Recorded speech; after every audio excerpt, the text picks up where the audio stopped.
know you are saying you are sorry, but I know you. Did I do anything to offend you? No. Why would you molest a 7-year-old?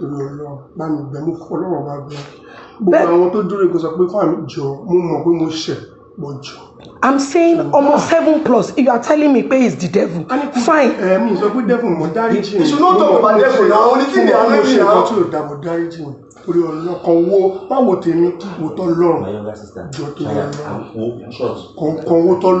But after everything I did for you, why? You tried. But why?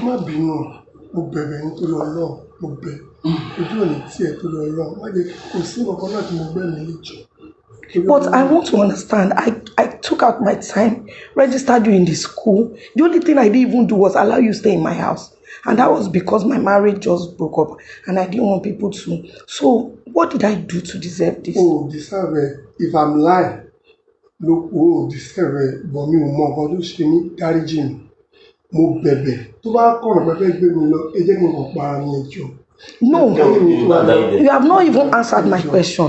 Why molest a 7-year-old?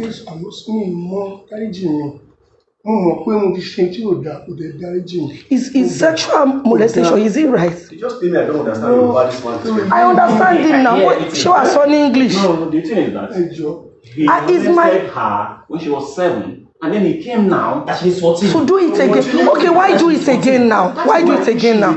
Okay, tell us, why do it again now? I won't say not do it. No, but why do it again now? I'm going to come. Why do it again now? Why do it again now? I'm very sorry. Why do it again now? I'm very sorry.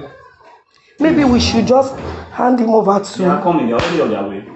Because you are not talking to me. Zoto said, if any police will come here, we should call them for Zoto. Let them. Once he's registered. Where is he going? Go. Leave it. No, don't bother. Sit down back. Ma bother. I'm talking to you as a friend because I know that